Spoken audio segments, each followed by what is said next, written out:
Boa noite, irmãos. Graça e paz a todos. Sejam muito bem-vindos ao nosso encontro do nosso pequeno grupo desta terça-feira. Que você seja muito abençoado nessa noite. Que você possa realmente ouvir a palavra e entender essa palavra e aprender cada vez mais do desejo de Deus para as nossas vidas. Vamos orar, vamos começar orando, pedindo ao Senhor sabedoria e discernimento. Feche seus olhos.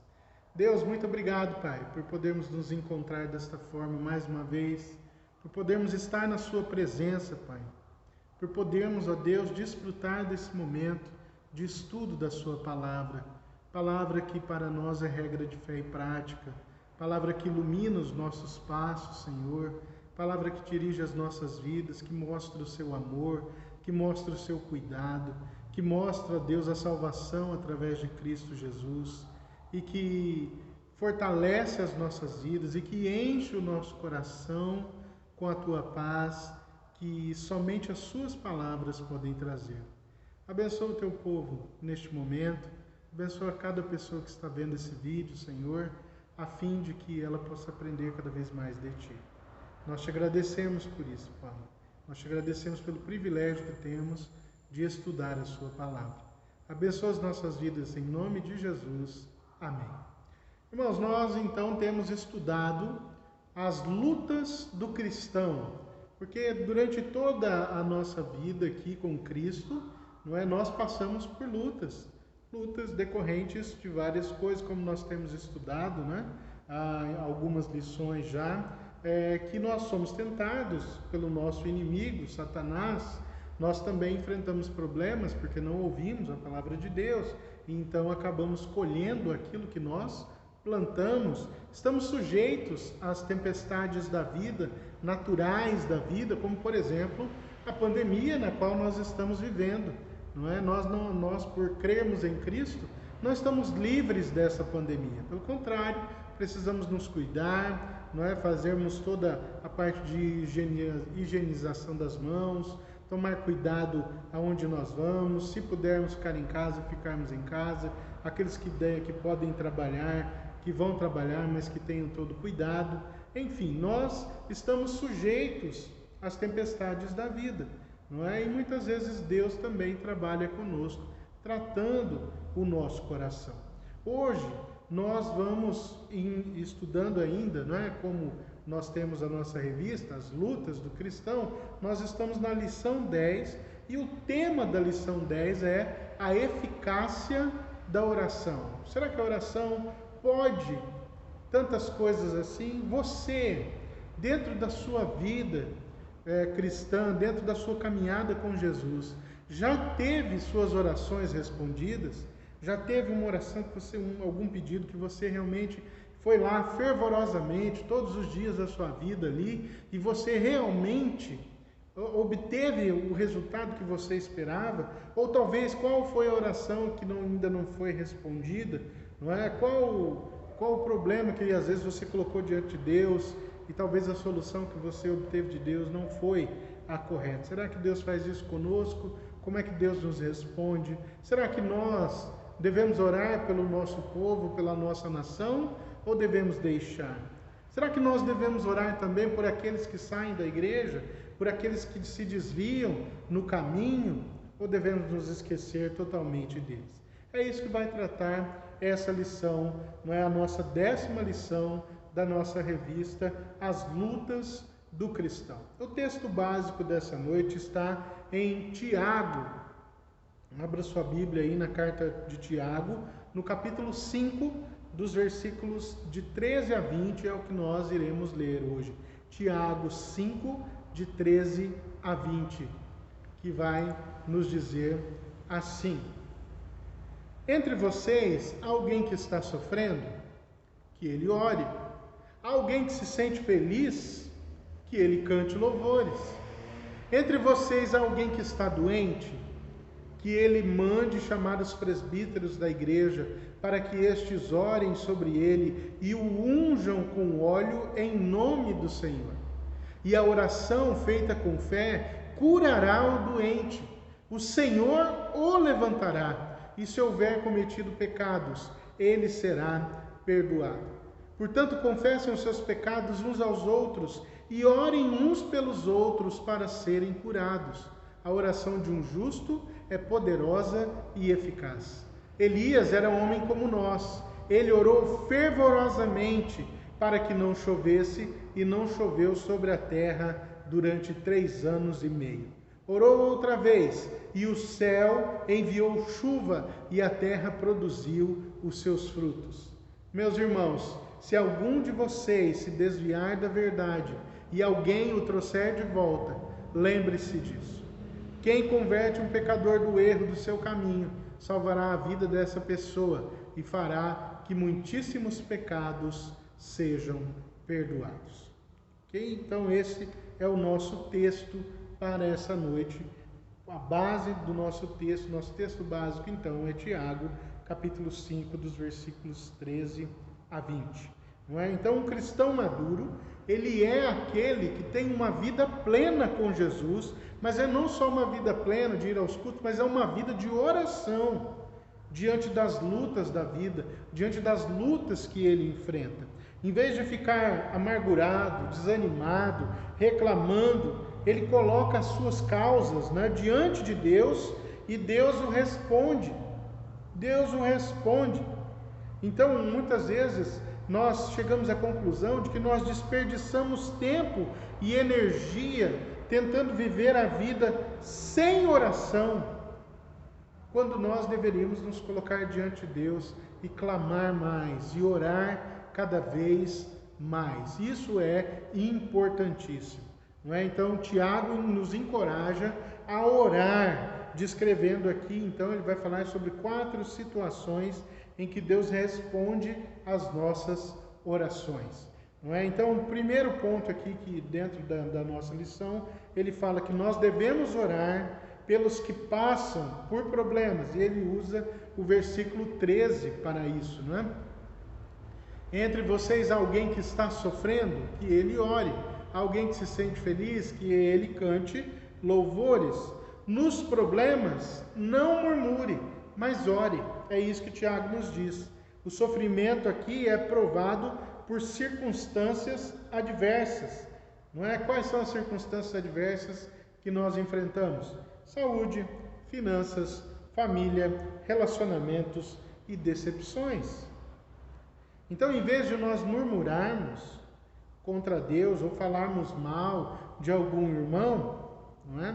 Nós devemos orar. E aí ele cita Tiago, capítulo 5, versículo 9, ele diz assim: irmãos, não se queixem uns dos outros, para que vocês não sejam julgados. Eis que o juiz está às portas.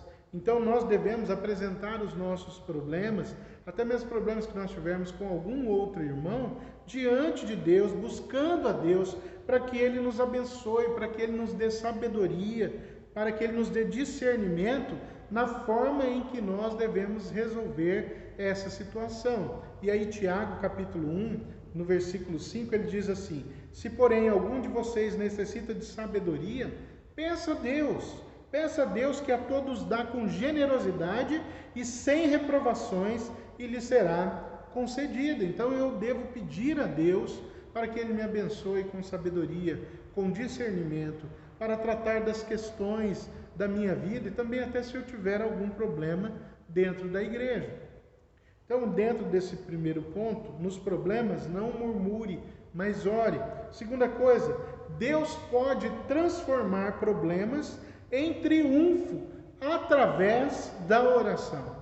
Preste muita atenção nisso. Deus pode transformar problemas em triunfo através da oração. A oração vai remover o sofrimento quando essa for a vontade de Deus. Isso é importantíssimo que você guarde, meu querido. Porque nós oramos e às vezes nós queremos culpar a Deus quando nós não temos uma resposta positiva do Pai. Mas é importante que eu saiba que a oração, ela vai remover o sofrimento quando essa for a vontade de Deus. Só que quando a vontade de Deus é não remover o sofrimento, Deus mesmo vai nos dar poder através da oração para que nós enfrentemos esses problemas e vai usar até mesmo esses problemas para que a vontade dele seja cumprida nas nossas vidas, para que os propósitos de Deus sejam cumpridos nas nossas vidas. Paulo, é esse o exemplo que a lição nos dá. Paulo então orou, não é, para Deus mudar as circunstâncias da sua vida. Paulo chega lá, 2 Coríntios, no capítulo 12, Paulo vai falar assim, a partir do versículo 7, não é? Paulo diz assim: para me impedir que eu me exaltasse por causa da grandeza das revelações, daquilo que Deus revelava a ele de forma sobrenatural, foi-me dado um espinho na carne, um mensageiro de Satanás para me atormentar. 3 vezes roguei ao Senhor que o tirasse de mim. Mas ele me disse: minha graça é suficiente para você, pois o meu poder se aperfeiçoa na fraqueza. Portanto, eu me gloriarei ainda mais alegremente nas minhas fraquezas, para que o poder de Cristo repouse em mim. Então é isso que ele vai dizer aqui e termina no verso 7. Por isso, por amor de Cristo, regozijo-me nas fraquezas, nos insultos, nas necessidades, nas perseguições, nas angústias, pois quando sou fraco é que sou forte. 2 Coríntios, capítulo 12, o versículo 10, final. Porque quando sou fraco é que sou forte. Porque Deus age através das minhas fraquezas. E quando eu oro, quando eu coloco esse problema diante de Deus, quando eu me derramo diante do Senhor em oração, Deus vai me fortalecer. Se Ele não me curar, se Ele não resolver a questão que eu estou colocando, se a situação da minha vida não mudar, Deus vai me encorajar, Deus vai me fortalecer para que eu enfrente esse problema, para que eu mude. Nós não mudamos o pensamento de Deus através da oração.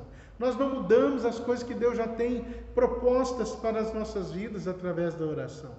Mas nós nos achegamos cada vez mais perto de Deus, a fim de vivermos da forma que Ele nos criou, que é a de sermos servos do Senhor.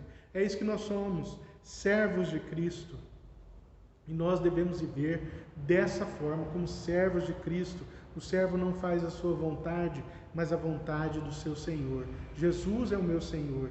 Eu devo viver para a sua glória. Eu devo fazer a sua vontade, independente da minha vontade. E é isso que muitos cristãos não aceitam. Muitos cristãos até mesmo rejeitam e procuram igrejas que vão dizer o contrário disso, mas isso é uma mentira, porque nós somos servos e Deus muitas vezes não muda as situações das nossas vidas, talvez pelo propósito dele, porque não é a hora em que nós estamos orando. Talvez Deus não vá tirar a sua doença, não vá mudar a sua situação nesse momento, mas Ele tem um propósito. Mas através da oração, isso me faz confiar nele, de que Ele vai me dar forças, de que Ele vai me abençoar independente das coisas. E se tudo não passar, ainda assim eu sei que Deus irá me fortalecer mesmo na minha fraqueza, porque quando eu sou fraco é que eu sou forte. Quando eu sou fraco é que eu aprendo a depender de Deus. Quando eu sou fraco é que eu me coloco diante de Deus de forma verdadeira, não confiando em mais nada, porque eu não tenho mais nada, somente a Deus. Então eu preciso entender isso. É isso que a palavra aqui nos revela, não é? De que Deus às vezes não muda as circunstâncias, mas Ele nos dá forças. Então creia nisso. Deus pode te dar forças no momento da sua fraqueza, quando você passar a confiar verdadeiramente no poder de Deus, na graça de Deus, no amor de Deus por você. Não é? E terceiro ponto aqui que ele coloca para as nossas vidas. Nem todas as pessoas passam por problemas ao mesmo tempo. Nem todas as pessoas passam por problemas ao mesmo tempo. Ao mesmo tempo, há pessoas sofrendo e há pessoas que estão alegres. Olha o versículo 13 novamente comigo. Entre vocês alguém que está sofrendo, que ele ore. Alguém que está feliz, que ele cante louvores. Debaixo do céu há tempo para tudo. Há tempo para chorar, há tempo para cantar, há tempo para festejar, não é? Então Deus equilibra a nossa vida nos dando horas de sofrimento e horas de alegria ou regozijo, como diz a lição. Então o cristão que já está maduro na fé, não é? Ele canta, aí ele chega num patamar, quando nós nos desenvolvemos na fé, é aquele momento em que o cristão que já está desenvolvido na fé, é maduro, ele canta mesmo em meio ao sofrimento, mesmo nas horas difíceis, mesmo nas horas de dor. É isso que fala, mas ninguém diz: onde está Deus que me fez, que inspira canções de louvor durante a noite? Jó 35:10. Porque a hora da noite é a hora escura. Se você for conversar com uma pessoa que passa pela depressão, o pior momento da sua vida, quando ela está em depressão, na crise depressiva, é o momento quando o dia se finda e começa a noite. É quando ela se encontra sozinha, é quando a escuridão vem e que não pode enxergar mais nada de forma tão clara. Tanto que a depressão é chamada da hora escura da alma, que é onde vem os momentos difíceis, a ansiedade toma conta, a dor, o medo toma conta. Não é isso que está dizendo aqui nesse versículo de Jó, capítulo 35, versículo 10. Mas o cristão que já está desenvolvido na fé, que aprendeu tudo isso e que vive dessa forma, irmãos, ele é como Paulo e Silas. Não é? Paulo e Silas na prisão, por volta da meia-noite, Paulo e Silas oravam e cantavam louvores a Deus, e os demais companheiros de prisão escutavam. Atos capítulo 16, versículo 25. E o rei Josafá também cantou no fragor da batalha, no meio da batalha. Depois de se aconselhar com o povo, Josafá designou os que deveriam cantar ao Senhor. Vestidos de ornamentos sagrados e marchando à frente do exército, deveriam louvar a Deus dizendo: deem graças ao Senhor, porque a sua misericórdia dura para sempre. Segundo Crônicas, capítulo 20, versículo 21. É importantíssimo que eu e você aprendamos isso, entendamos isso, para que a gente adquira essa maturidade cristã. É difícil ouvir essas coisas que são contrárias a tudo que a própria teologia da prosperidade prega, contrárias a tudo o que muitas igrejas positivistas, né, que só veem o lado positivo, mesmo a palavra de Deus indicando todas essas coisas, que a nossa vida, ela não são só flores, mas mesmo não sendo flores, mesmo passando por desertos, Deus está conosco. Mas elas gostam de mostrar só o lado positivo, e muitos têm os seus corações enchidos, porque é óbvio, nós gostamos de ouvir coisas boas, mas eu gosto de ouvir coisas boas, mas Deus me diz que nem sempre tudo aquilo que é bom é realmente bom para a minha vida. Pode ser bom de ouvir, mas pode estar te levando para um caminho de mentira, e o pai da mentira é Satanás. Não é? Então eu preciso entender isso para a minha vida. Olha, e ter esse sentido de sempre agradecer a Deus, e mesmo passando por sofrimentos, deem graças ao Senhor, porque a sua misericórdia dura para sempre. Deem graças ao Senhor, porque a sua misericórdia dura para sempre. E aí ele entra aqui então no ponto 2, que nós devemos orar, né, no segundo ensino sobre oração. Nós devemos orar em todas as circunstâncias, devemos orar pelos que passam por problemas e devemos orar também pelos doentes. Os versículos de 14 a 16 do nosso texto. Entre vocês há alguém que está doente, que ele mande chamar os presbíteros da igreja, para que estes orem sobre ele e o unjam com óleo em nome do Senhor. E a oração feita com fé curará o doente, o Senhor o levantará, e se houver cometido pecados, ele será perdoado. Portanto, confessem os seus pecados uns aos outros e orem uns pelos outros para serem curados. A oração de um justo é poderosa e eficaz. Então vai até aqui. Nem toda doença é resultado de pecado pessoal, é óbvio isso.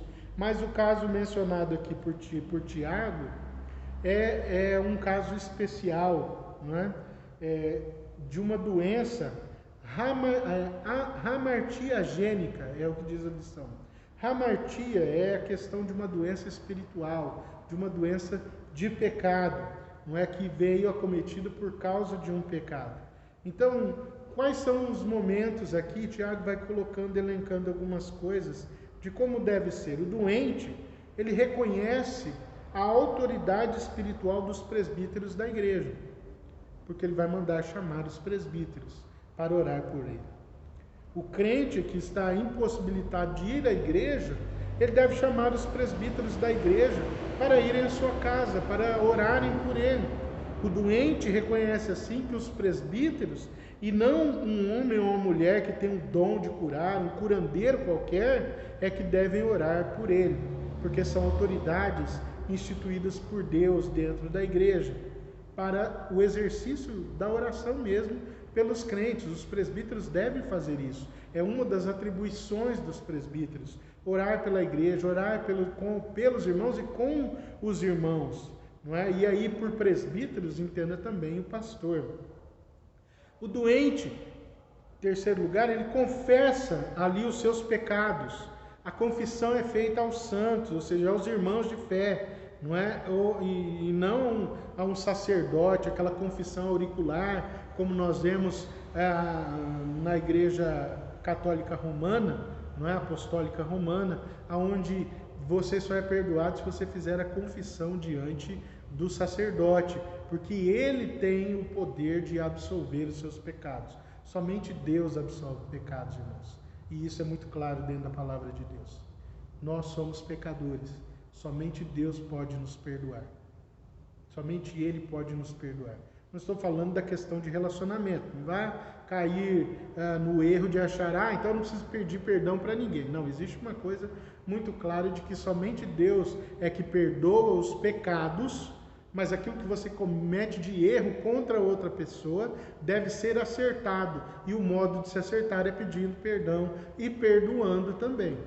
Certo? Não estamos falando da mesma coisa. Estou falando de um pecado que levou à doença, como é o caso especificado pela carta de Tiago, não é? Na carta de Tiago aqui, no capítulo 5, que fala sobre isso. Então ele vai confessar aos santos, aos irmãos, aos presbíteros ali. Não quer dizer que ele não seria perdoado se ele fosse confessar esse pecado somente para Deus. De maneira nenhuma, ele seria perdoado da mesma forma. Mas aqui está falando que a confissão é feita aos santos, não é do nosso pecado para Deus.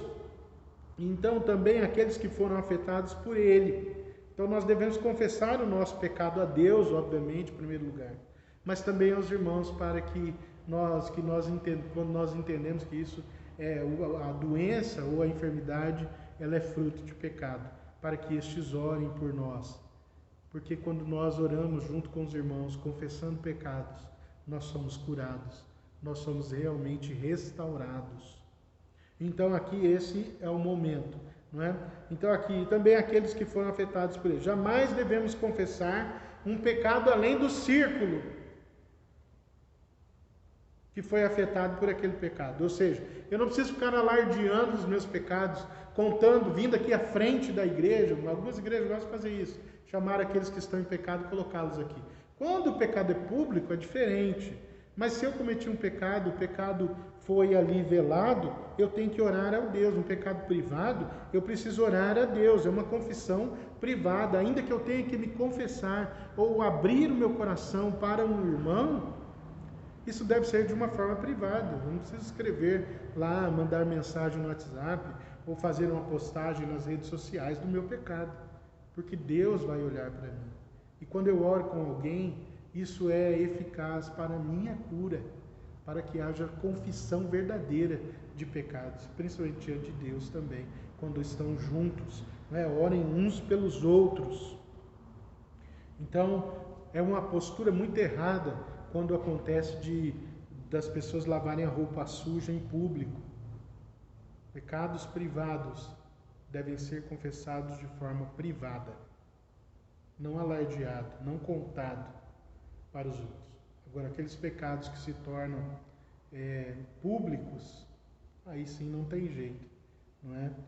Deve ser emitido alguma forma de confissão ou de retratação, ou aquilo que foi tratado com o irmão dentro do conselho ou com o pastor, não é? Mas tudo deve ser acertado, não é? Também com a congregação que ficou sabendo, tá certo? Até mesmo para que os outros aprendam a lidar com a disciplina com relação ao erro. Faz parte também da igreja zelar pela disciplina entre os membros da igreja, não é? Então aqui, e aí ele primeiro fala, o que o enfermo faz? Faz essas coisas, confessa o seu pecado, porque esse caso específico aqui é uma doença pelo pecado, certo? Então o que o enfermo faz? Ele chama os presbíteros e ele confessa o seu pecado, e os presbíteros oram buscando então ali a graça de Deus sobre a vida daquele que está enfermo. Aí os presbíteros vão fazer o quê? Primeiro, eles oram pelo enfermo com a imposição de mãos e oração da fé, versículos 14 e 15. Os presbíteros são os bispos, os pastores do rebanho. Eles velam pelas almas daqueles que lhes foram confiadas. Eles oram com imposição de mão, num gesto de autoridade espiritual. Num gesto de autoridade espiritual.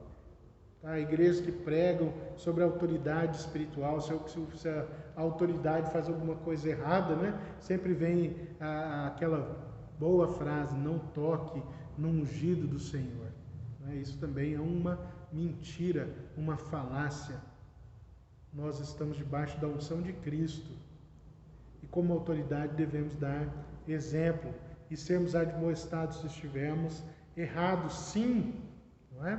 Então aí, aqui esse gesto é um gesto de autoridade imposta ou colocada sobre a vida desses irmãos, dada por Deus, uma autoridade dada por Deus. E aí diz, a oração da fé é a oração feita na plena convicção da vontade de Deus.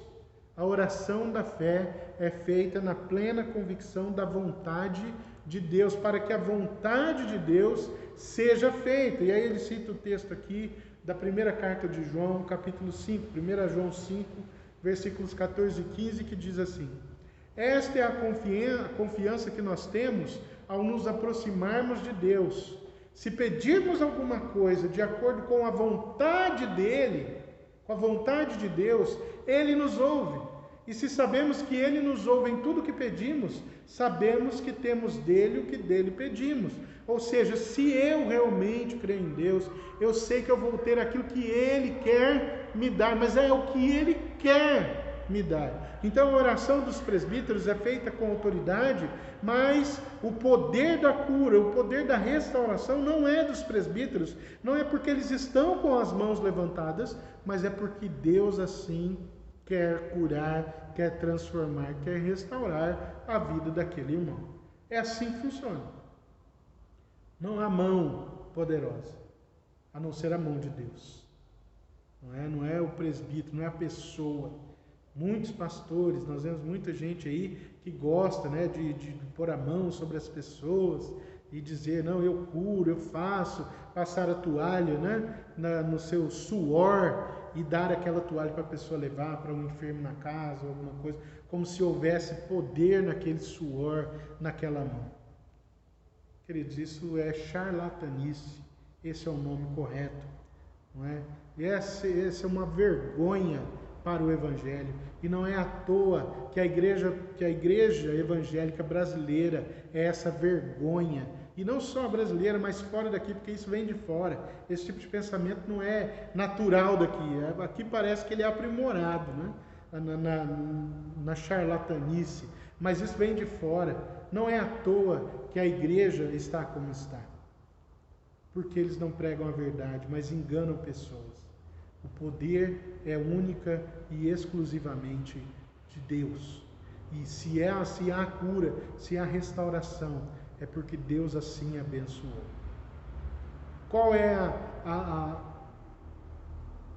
a necessidade, ou a necessidade do enfermo ligada àquilo que há de autoridade dentro do presbítero? Porque a autoridade no sentido de que ele é a pessoa levantada por Deus para cuidar do rebanho.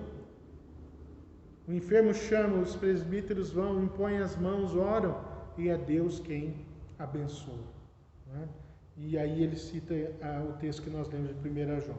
Eles ungem o enfermo com óleo. Segundo, não é? Em nome do Senhor. E aí entra uma questão muito falada dentro da nossa igreja, que até a igreja presbiteriana colocou como ordenança, para que não se faça isso no meio dos cultos e tal, justamente por causa do engano que há de outras igrejas, colocando um poder sobre um óleo, que muitas vezes é vendido. Às vezes um frasquinho minúsculo é vendido por um alto preço, 300, 500 reais. Ah, porque o óleo veio de Israel, e foi ungido lá. O óleo foi ungido, né? Não sei, aqui é para unção, foi ungido.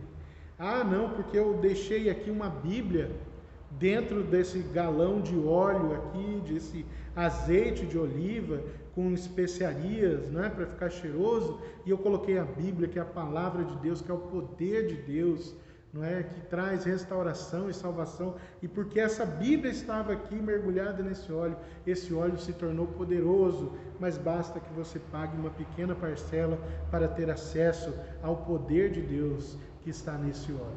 Isso é tudo mentira. E é isso que é colocado aqui para as nossas vidas. Ah, então não pode ungir com óleo? A palavra fala aqui que os presbíteros ungiam.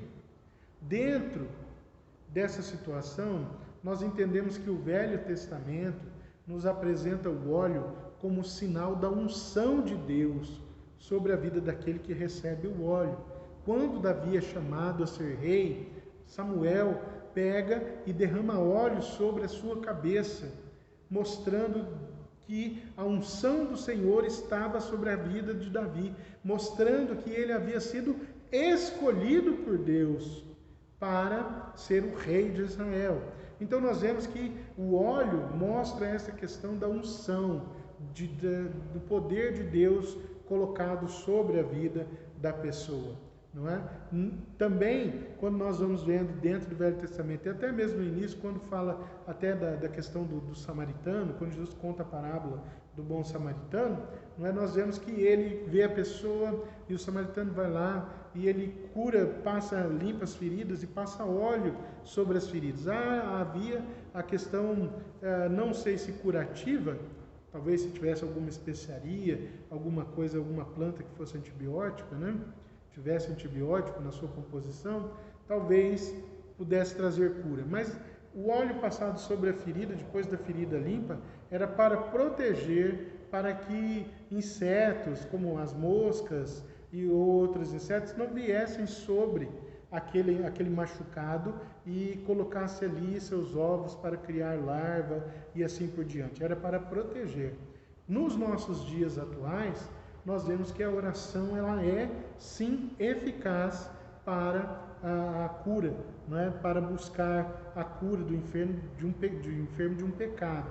Porém, a questão do óleo é nessa questão da unção, não é? Na questão de que Deus está ali derramando seu poder sobre a vida daquela pessoa. Porém, não é uma coisa que deva ser feita à torta e à direita, sem sabedoria, sem discernimento. Não é? Fazer isso no culto, colocar uma vasilha de óleo ali, em vez de pôr álcool gel, colocar o óleo, você vai lá, põe ali, aperta, vai sair óleo, não é, no frasco ali, e aí você passa na sua cabeça, esfrega as suas mãos e vai embora, porque o coronavírus não vai te pegar. Uma mentira. Mas como está na igreja, ele está bento, né? Está ungido ali. Não é dessa forma. Então tem que tomar muito cuidado. E muitas pessoas veem isso de forma errada, muito errada. Então aqui, na unção com óleo, é preciso que se entenda que não é a unção que cura o enfermo, mas a oração de fé. Quem levanta o enfermo não é o óleo, é o Senhor. O óleo, então, ele é apenas um símbolo da ação de Deus.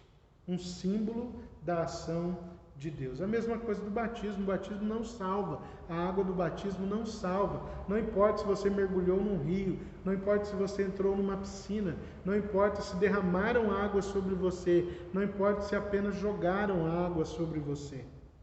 A água é o símbolo do batismo de algo que aconteceu interiormente, de forma espiritual, que te levou à conversão. Quando o Espírito Santo, ele realmente adentra o seu coração, te levando ao arrependimento e à conversão de vida. Então a água, o batismo não só porque ele é um sinal. Há um elemento espiritual? Obviamente, é um meio de graça de Deus sobre as nossas vidas. Mas sacramentos é somente o batismo e a ceia. O óleo não. O óleo não é sacramento. Não foi instituído por Jesus Cristo. Certo? Então aqui nós vemos isso que o presbítero deve fazer. E o que Deus faz através de tudo isso? Deus cura o enfermo através da oração de fé. Deus levanta o enfermo, Deus perdoa o enfermo.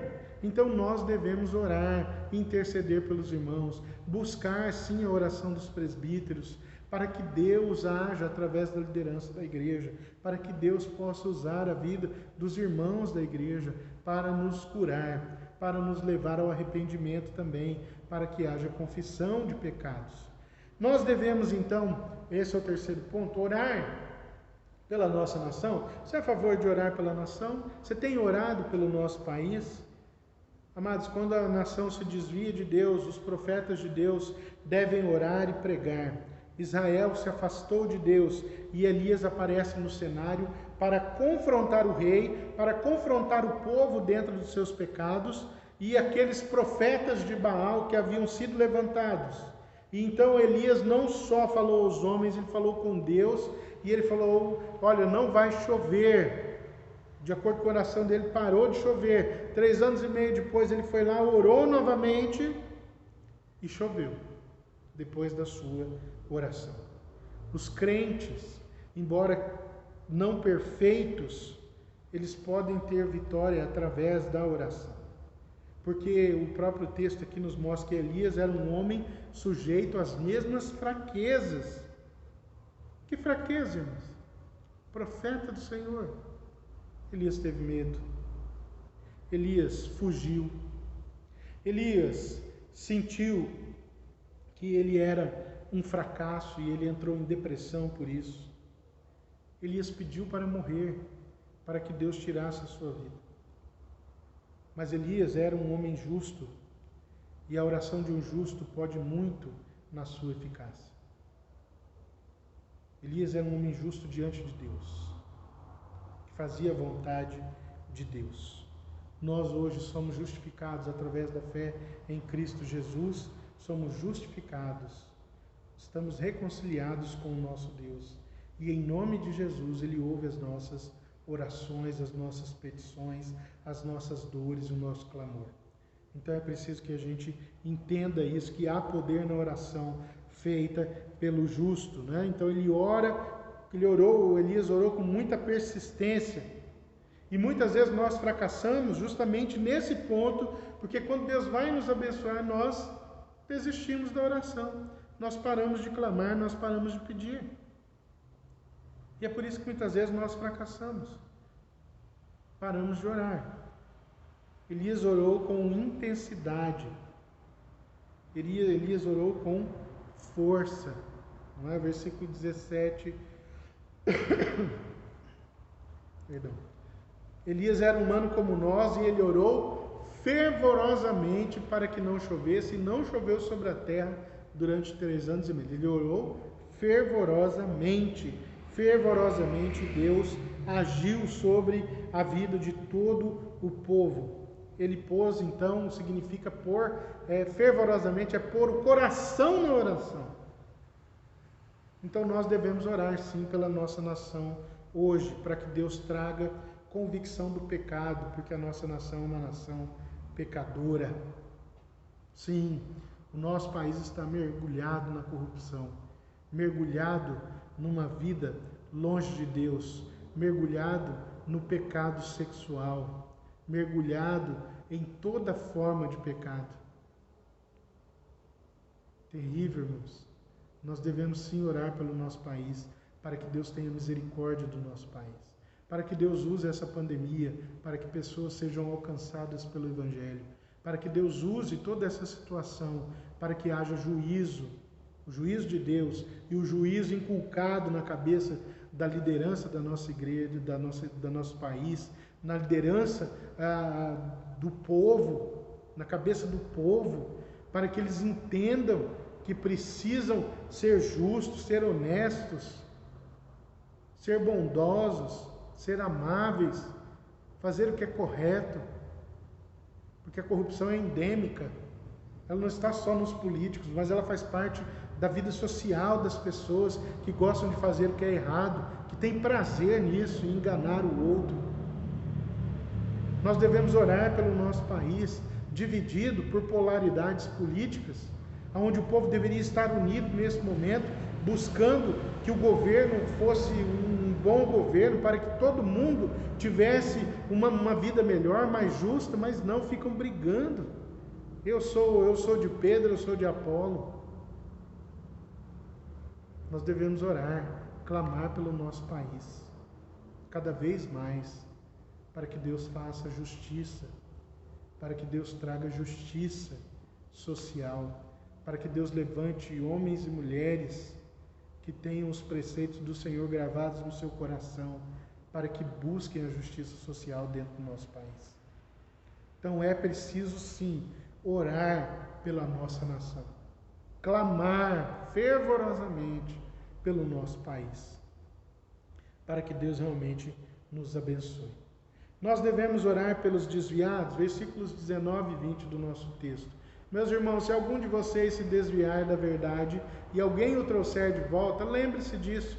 Quem converte um pecador do erro, do seu caminho, salvará a vida dessa pessoa e fará que muitíssimos pecados sejam perdoados.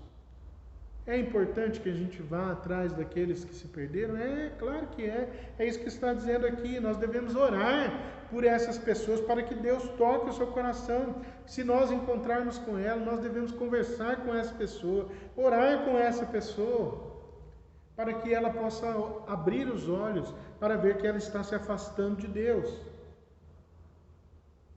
É importantíssimo que a gente aprenda isso. Há sempre o perigo de uma pessoa se desviar da verdade.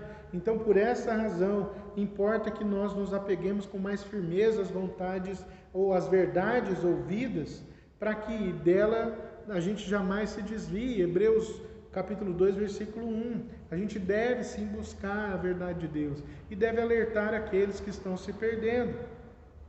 O resultado do desvio é pecado e provavelmente a morte. Não estou falando a morte física, mas a morte espiritual total, né? Ou a segunda morte. Pecado na vida de um crente é pior do que na vida de um não crente. Saiba disso. Se você é um cristão e se desviou da palavra de Deus, saiu dos caminhos do Senhor, abra seus olhos, está ainda em tempo de voltar. Nós estamos no tempo da graça. Mas se Cristo voltar, como diz a palavra, como um ladrão no meio da noite, a qual nós não esperamos, você estará perdido. Nós estamos vivendo ainda no tempo da graça. É sempre tempo para voltar-se para Deus. Tome cuidado, porque muitas vezes você é apenas um convencido da fé. Um convencido é aquele que se acha salvo, que se acha, né, que é um cristão verdadeiro, mas vive longe de Deus. Não há vida cristã verdadeira longe de Deus. Então você é somente um convencido e não um convertido verdadeiro. Você precisa ser um convertido, e o convertido é aquele que abandonou a sua vida e não torna para a sua vida que ele abandonou, mas segue agora na vida com Deus.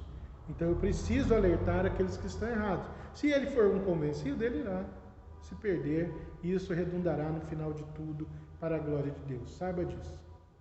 É assim que nós pensamos. Se ele voltar-se, nós ganhamos o irmão, como diz o texto. Não é? Nós ganhamos porque nós nos esforçamos, não é? Porque nós devemos ajudar aqueles que realmente estão perdidos para voltar-se para o caminho da verdade. Então nós precisamos nos esforçar para salvar aqueles que estão perdidos, mas também precisamos nos esforçar também para tentar trazer a restauração sobre a vida daqueles que se desviaram, não é?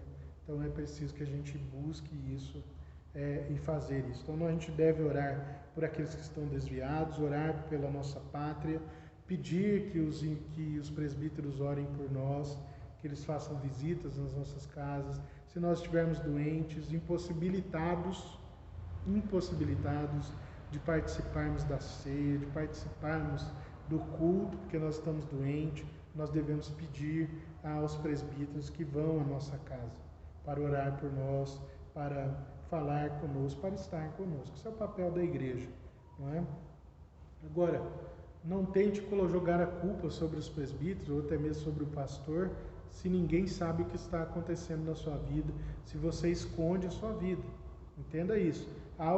Aqui na lição ele cita os passos, não é? Cita os passos. As pessoas, elas chamam os presbíteros, porque elas confiam nos presbíteros.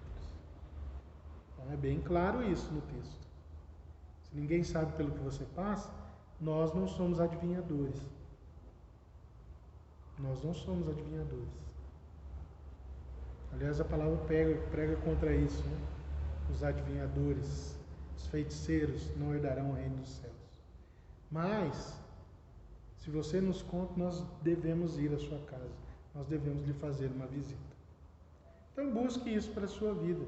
Busque orar mais, confesse seus pecados, ore pelo seu país, busque mais a Deus, ore por aqueles que se perderam, ore por aqueles que saíram da igreja. Às vezes eles saíram porque não gostaram da igreja, do estilo da igreja, então eles foram para outro estilo, talvez não tão verdadeiro, não é? Na busca de algo que não seja a verdade de Deus. Mas ainda assim ore para que mesmo que eles não estejam conosco, eles estejam em Cristo, verdadeiramente. Então nós devemos orar para que as pessoas não permaneçam no pecado, mas tenham uma vida verdadeira com Cristo. Ore, busque o Senhor, busque mais a Deus, se coloque diante de Deus em oração e não em murmuração, em reclamação, mas clame mais, abra o seu coração para o Senhor, busque mais o Senhor, não é? Porque muito pode a oração do justo, muito pode, há uma eficácia realmente na oração. Então busque isso para a sua vida, certo? Então nós encerramos aqui o nosso pequeno grupo, a nossa lição do nosso pequeno grupo. Na próxima lição nós vamos tratar da luta do cristão contra as máscaras, lutando contra as máscaras, a lição número 11. Certo? Vamos orar para nós encerrarmos? Deus bendito, muito obrigado, Pai, por esse tempo de estudo da sua palavra. Abençoa o teu povo, Senhor. Ajuda-nos a sermos perseverantes na oração. Pai, não deixe que nós tenhamos a atenção voltada para o mundo, para as coisas do mundo, voltada somente para a internet, para a televisão, Senhor, mas que nós tenhamos um tempo de qualidade com o Senhor, um tempo transformador para as nossas vidas. Dá-nos um coração como o de Cristo, um coração misericordioso, um coração realmente paciente e que tem compaixão do outro. Por isso, Deus, ajuda-nos a orar por aqueles que estão se perdendo, por aqueles que estavam na igreja, mas saíram e hoje estão buscando caminhos errados. Não endureça o nosso coração, mas Deus, faz com que o nosso coração seja como o do nosso Senhor, com um coração com compaixão, com empatia pelo próximo. Ajuda-nos a pregarmos o Evangelho, a levarmos a sua boa nova à vida de todos, Pai. Abençoa o teu povo, Senhor. Abençoa o teu povo em nome de Jesus. Amém. Amém? Deus te abençoe. Que Deus te dê aí um restante de semana na presença dEle, cheio de vitórias, que Ele responda as suas orações, aquelas que você tem feito fervorosamente, colocando tudo diante do Pai. Que Deus te abençoe e até o nosso próximo encontro.